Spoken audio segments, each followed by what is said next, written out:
இப்போ இந்த கொஸ்டின் அப்படியே கொஞ்சம் பாருங்க. என்ன சொல்லியிருக்கிறாங்கன்னு சொல்லி பாருங்க.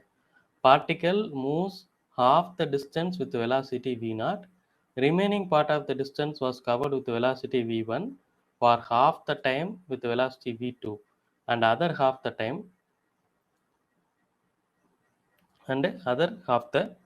அப்படின்னு வந்து சொல்றாங்க. இப்போ இதை நம்ம எப்படி சொல்றோம் அப்படின்னா, particle moves half the distance with velocity v0 அப்படிங்கிறாங்க. அப்போ நம்மளுக்கு வந்து மொத்த டிஸ்டன்ஸ் வந்து எஸ்ன்னு வந்து வச்சுக்கிடுவோம். half the distance அப்படிங்கிறதுனால நான் வந்து சரி பாதி அதை வந்து பிரிச்சுக்கிறேன். டிஸ்டன்ஸ் half அப்படிங்கிறதுனால மொத்த டிஸ்டன்ஸ் வந்து எஸ் அப்படிங்கிறதுனால. சரி, இது ஏ, இது பி, இது சி. ஸோ இது வந்து எஸ் பை டூ, இதுவும் எஸ் பை டூ. ஓகேவா? இப்போ இந்த first particle moves half the distance with velocity v0 அப்படிங்கிறாங்க. ஸோ இந்த half the distance வந்து v0ங்கிற வெலாசிட்டியில் வந்து போயிருக்கிறாங்க. அடுத்து remaining part of the distance covered with velocity v1 for half the time and v2 for other half the time அப்படிங்கிறாங்க. இந்த இது இருக்குல்ல, இந்த இதை வந்து என்ன பண்ணியிருக்கிறாங்க அப்படின்னா, இது 2 half the timeல பிரிச்சிருக்கிறாங்க. சரி, இது வந்து பார்த்தீங்கன்னா half the time அப்படிங்கிறதுனால நான் டீன்னு வச்சுக்கிறேன். இது ரெண்டுக்குமான டைம் வந்து 2t வச்சுக்கிறேன். இது ஒரு டி, இது ஒரு டீன்னு வச்சுக்கிறேன். இல்லை எனக்கு புரியல அப்படின்னா இது t/2 t/2னே வச்சுக்கிடுவோம். இது ஒரு t/2, இது ஒரு t/2. இங்கே இதனுடைய ஸ்பீடு வந்து பார்த்தீங்கன்னா v1, இது வந்து v2 அப்படிங்கிற மாதிரி போயிட்டு. சரியா? அதாவது ஒரு ஹோல் ஜேர்னி, இந்த ஹோல் ஜேர்னியை வந்து 2 டிஸ்டன்ஸ், இந்த ஹோல் ஜேர்னிக்கான டிஸ்டன்ஸ் வந்து பார்த்தீங்கன்னா எஸ். இந்த எஸ்ல சரி பாதி அப்படிங்கிறது s/2 s/2. அதில் அவங்க சொல்லியிருக்கிறபடி particle moves half the distance with velocity v0. இந்த s/2 டிஸ்டன்ஸ் வரைக்கும் v0ங்கிற ஸ்பீடில் வந்து போயிடுச்சு, வெலாசிட்டி வரைக்கும் போயிடுச்சு. அதுக்கடுத்து ரிமைனிங் half the distance இந்த s/2 இருக்குல்ல, அதை வந்து 2 half the டைமாக பிரிச்சுக்கிறாங்க. ஒரு half the டைமுக்கு v1 ஆகவும் அடுத்த half the டைமுக்கு v2 ஆகவும் போகுது அப்படிங்கிறாங்க. சரியா? இப்போ இந்த ஹோல் ஜேர்னிக்கு ஆவரேஜ் ஸ்பீடு வந்து கண்டுபிடிச்சு சொல்லுங்க அப்படிங்கிறாங்க. ஸோ அதை எப்படி கண்டுபிடிக்கிறது? இப்போ v2 நான் என்ன பண்ண போறேன் அப்படின்னா, எனக்கு வந்து பார்த்தீங்கன்னா ரெண்டுமே half the, இப்போ எனக்கு இந்த இடத்துல 2 ஸ்பீட் இருக்கு, அதாவது ரெண்டுமே சேம் டிஸ்டன்ஸு. ஒரு ஸ்பீடு இருக்கு, இன்னொரு ஸ்பீடு இல்லை. அப்போ இது ரெண்டையும் வச்சு நான் ஒரு ஸ்பீடு வந்து கண்டுபிடிக்கணும். கண்டுபிடிச்சிட்டேன்னா எனக்கு ஃபார்முலா வந்து ஈஸியாகிடும். இப்போ பார்த்தீங்கன்னா இங்கே வந்து v1 v2 டைம் வந்து சேமாக இருக்கு. ஸோ டைம் சேமாக இருந்தால் என்ன ஃபார்முலா நம்ம யூஸ் பண்ணலாம்? சேம் டைம் அப்படின்னா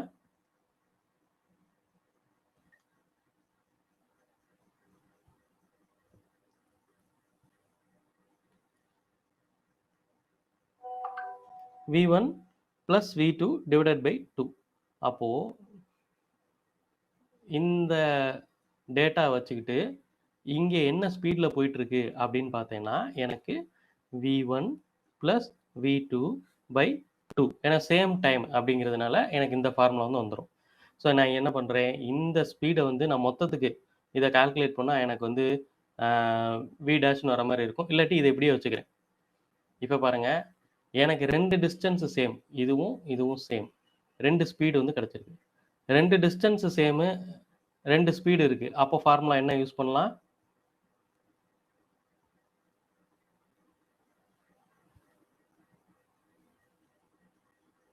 ரெண்டு டிஸ்டன்ஸ் சேமு, 2 ஸ்பீடு இருக்கு.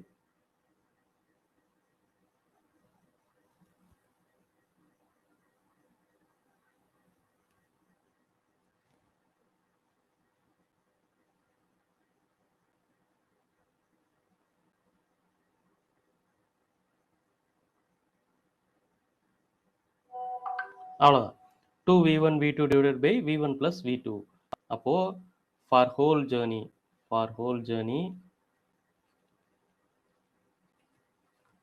2v1 v2 divided by v1 plus v2 தான் எனக்கு ஃபார்முலா தெரியும்.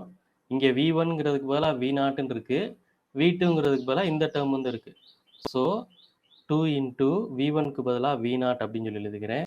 v2க்கு பதிலாக v1 plus v2 divided by 2 whole divided by v1 plus v2. v1க்கு பதிலாக v0ன்னு இருக்கு, v2க்கு பதிலாக v1 plus v2 divided by 2 அப்படின்னு சொல்லி இருக்கு. சரியா? அவ்வளோதான். இதை அப்படியே நீங்கள் ப்ராசஸ் பண்ணிங்கன்னா உங்களுடைய ஆன்சர் இவ்வளோதான். இதனுடைய ஆன்சரே இவ்வளோதான். இதில் வந்து என்னது இதுவும் கேன்சல் ஆகும்னு நினைக்கிறேன். இந்த 2வும் இந்த 2வும் கேன்சல் ஆகும். எல்லாம் மல்டிப்ளைல தானே இருக்குது. அதனால் இது கேன்சல் ஆகிக்கும். இது அப்படியே கூட எழுதிக்கலாம். V0 into V1 plus V2 divided by V0 plus V1 plus V2 divided by 2. So இதுதான் உங்களுடைய ஃபார்முலா. இது கிளியராக இருக்கா? எல்லாத்தையும் கம்பைன் பண்ண மாதிரி ஒரு ஆன்சர், ஒரு கொஸ்டின். ஓகேவா? அடுத்து போகலாமா இல்லை திரும்ப சொல்லவா? இப்போ நம்ம பார்த்தது எல்லாமே வந்து என்ன அப்படின்னு கேட்டிங்கன்னா, ஆவரேஜ் ஸ்பீடுனா என்னன்னு சொல்லி பார்த்தோம், ஆவரேஜ் வெலாசிட்டினா என்னன்னு சொல்லி பார்த்தோம். இப்போ அடுத்து நம்ம என்ன பார்க்க போகிறோம் அப்படின்னா, இன்ஸ்டன்டேனியஸ் ஸ்பீட்னா என்ன, இன்ஸ்டன்டேனியஸ் வெலாசிட்டினா என்ன அப்படின்னு சொல்லி பார்க்க போகிறோம். ஆவரேஜ் ஸ்பீடுக்கு தான் நம்ம வந்து total distance travelled by total time taken அப்படிங்கிற மாதிரி பண்ணோம். வெலாசிட்டிக்கு வந்து total displacement by total time taken அப்படிங்கிற மாதிரி பார்த்தோம். இப்போ இன்ஸ்டன்டேனியஸ் ஸ்பீட் அப்படின்னா என்னன்னு சொல்லி பார்க்க போகிறோம். Instantaneous speed. இன்ஸ்டன்டேனியஸ் ஸ்பீட் அப்படின்னா என்னன்னு கேட்டிங்கன்னா, பர்டிகுலர் இன்ஸ்டன்ட்டில் இருக்கக்கூடிய ஸ்பீடு தான் instantaneous speed. Speed at particular instant. So இது எப்படி நம்ம சொல்கிறது பர்டிகுலர் இன்ஸ்டன்ட் அப்படின்னா, இப்போது இதுக்கு முன்னாடி சொன்ன ஆவரேஜ் ஸ்பீட்லாம் பார்த்தீங்கன்னா டோட்டல் டிஸ்டன்ஸ் ட்ராவல்டு. இங்கேருந்து இங்கே வரைக்கும் நீங்கள் எவ்வளோ டிஸ்டன்ஸ் ட்ராவல் பண்ணீங்க, இந்த டிஸ்டன்ஸ் ட்ராவல் பண்ணும்போது எவ்வளோ டைம் எடுத்துருக்குங்கிற பார்த்தா ஆவரேஜ் ஸ்பீடு வந்து பார்ப்பீங்க. அப்போ நீங்கள் வந்து என்ன பண்ணுறீங்க, 2 பாயிண்ட்டுக்கு இடையில வந்து பார்ப்பீங்க. அதே மாதிரி ஸ்பீடை இன்னொரு பாயிண்ட் கொடுத்தாங்கன்னா நம்ம ஃபார்முலா வச்சு எல்லாம் ஆவரேஜ் ஸ்பீட் கால்குலேட் பண்ணோம். இப்போது நீங்கள் இங்கேருந்து இங்கே போகிறதுக்கான டிஸ்டன்ஸ் கால்குலேட் பண்ணி டைம் போட்டு பண்ணதெல்லாம் ஆவரேஜ் ஸ்பீட். இப்போ என்ன பண்ணுறீங்கன்னா, இங்கேருந்து ஒரு 2 வீலரில் நீங்கள் போயிட்டே இருக்கீங்க. இந்த இடத்துல பர்டிகுலர் இன்ஸ்டன்ட்டில் நீங்கள் என்ன பண்ணுறீங்க, உங்கள் 2 வீலரில் இருக்கக்கூடிய ஸ்பீடோமீட்டரை பார்க்குறீங்க. அப்போ ஸ்பீடோமீட்டரில் பார்க்கும்போது ஒரு ஸ்பீடு காமிக்கும்ல, அந்த ஸ்பீடு தான் இன்ஸ்டன்டேனியஸ் ஸ்பீட். அந்த இன்ஸ்டன்ட்டில் என்ன ஸ்பீடோ அதுதான் இன்ஸ்டன்டேனியஸ் ஸ்பீட் அப்படின்னு வந்து சொல்கிறது. ஓகே, ஸோ அதான் ஸ்பீட் அட் பர்டிகுலர் இன்ஸ்டன்ட்.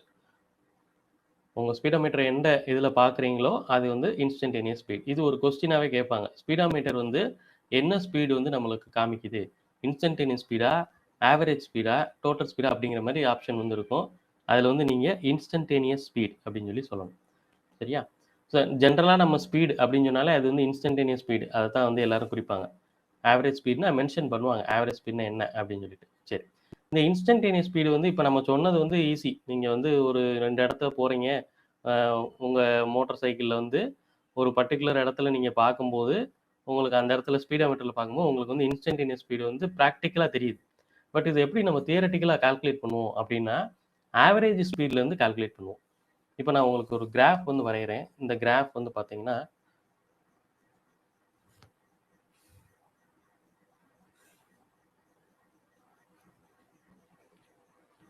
இந்த கிராஃப் வந்து பொசிஷன் வெர்சஸ் டைம் கிராஃப் அப்படின்னு சொல்லி வச்சுக்குவோம். Position versus time graph.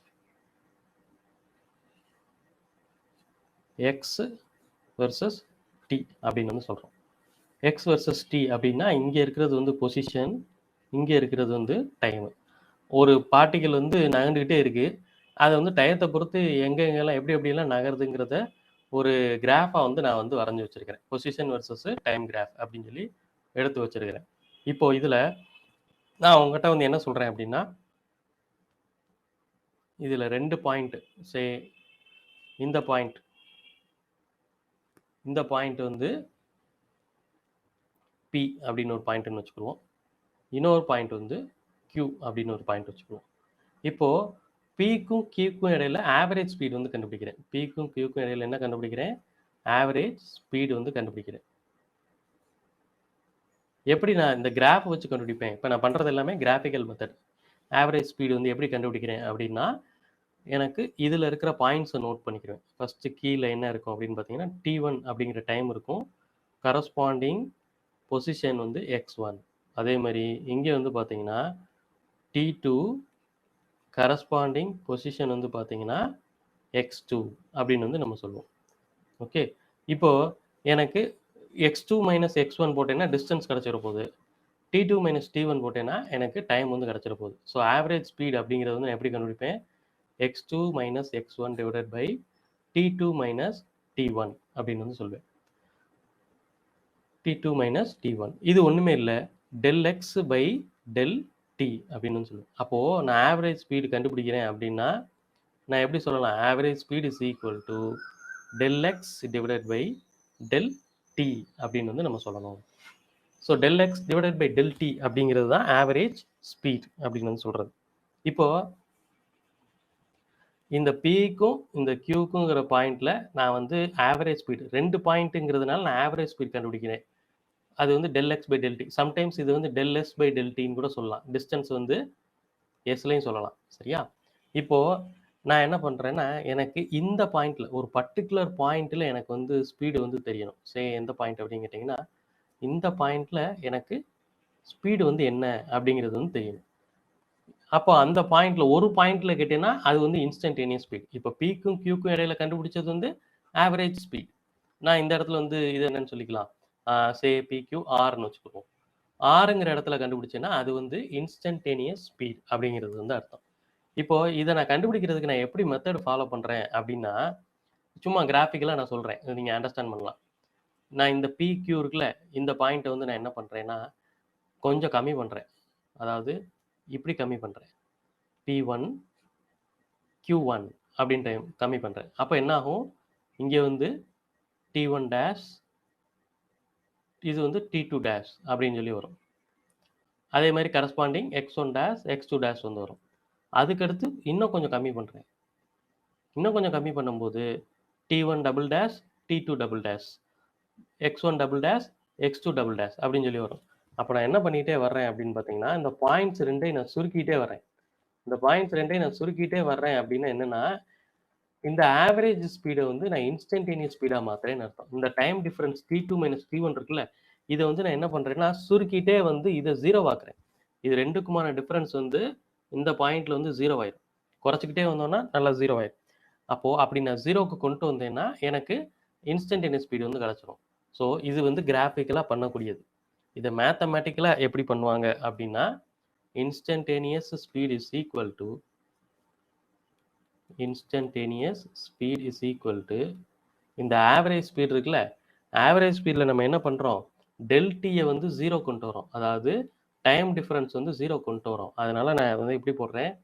Limit del T tends to 0 in del X by del D அப்படின்னு sir, del X by del T. So இது average speed. இந்த average ஸ்பீடில் இந்த லிமிட் ஆப்ரேஷன் பண்ணுறேன்.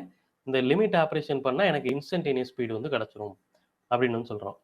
அப்போது இந்த இன்ஸ்டன்டேனியஸ் ஸ்பீடு இருக்குல்ல, இந்த இன்ஸ்டன்டேனியஸ் ஸ்பீடு இந்த ஃபார்முலா வந்து இருக்குது பார்த்தீங்களா, இதை வந்து நான் மேத்தமேட்டிக்கலாக ஹோல் டேர்மாக நான் சொல்லணும் அப்படின்னா சிம்பிளாக இது எல்லாத்தையும் நான் கால்குலேட் பண்ணேன்னா எனக்கு என்ன வரும் அப்படின்னு கேட்டிங்கன்னா, dx by dt அப்படின்னு சொல்லி வரும். அவ்வளோதான். இன்ஸ்டன்டேனியஸ் ஸ்பீடுனா dx by dt, ஆவரேஜ் ஸ்பீடுனா del x by del t. இதை நீங்கள் எப்பயுமே ஞாபகம் வச்சுக்கிறணும். அதாவது ஆவரேஜ் ஸ்பீட் அப்படின்னு சொல்லிட்டாங்கனாலே நம்ம வந்து 2 பாயிண்ட் இடையில கண்டுபிடிப்போம். அதனால நம்ம del x by del t அப்படின்னு வந்து சொல்லுவோம். இன்ஸ்டன்டேனியஸ் ஸ்பீட்னா இதில் லிமிட் அப்ளை பண்ணுவோம். லிமிட் அப்ளை பண்ணி நம்மளுக்கு கடைசியாக கிடைக்கக்கூடியது வந்து dx by dt. இது எப்பயுமே மறக்கக்கூடாது. டின்னு வந்துட்டாலே அது இன்ஸ்டன்டேனியஸ், டெல்லுன்னு வந்துட்டாலே அது ஆவரேஜ். இப்போது இந்த டெல்